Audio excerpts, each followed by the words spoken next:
special social worker? Because don't we have social workers here at our behavioral health? Yeah, but I don't know if they'd be allowed to go to the. Yeah, they should. Oh, thank God. Oh, we're vegan, so.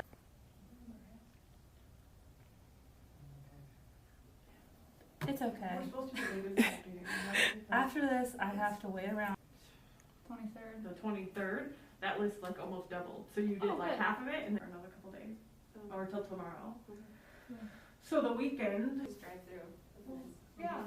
So they're safe, and they still get their stuff. And Yeah, I think that's a good idea. It's very long in this room. they are.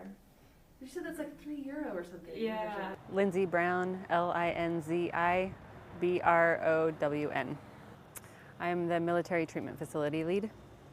I think it's just to make sure that everything's ready to go so there's no lag time. So if there was something that needed to be done right away, setting up a makeshift hospital or something like that, that we've got volunteers that are absolutely ready to go and there's no delay.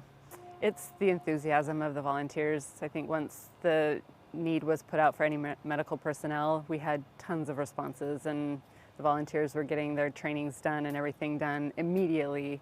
So it's been great to see how enthusiastic they are to help out.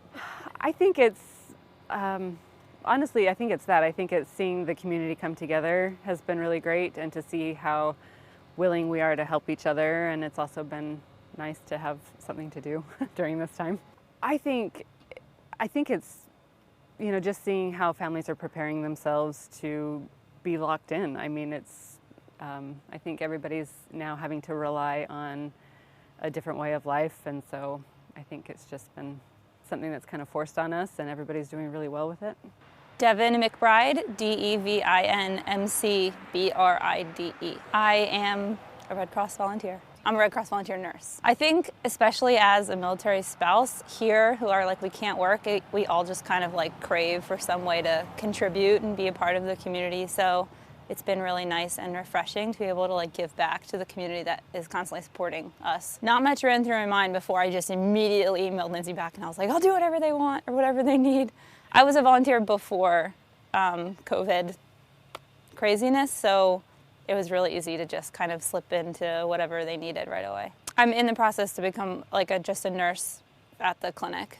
Like I said, I'm a nurse and I grew up in a family of nurses. Like my grandmothers are nurses, my mom's a nurse, my aunts are nurses.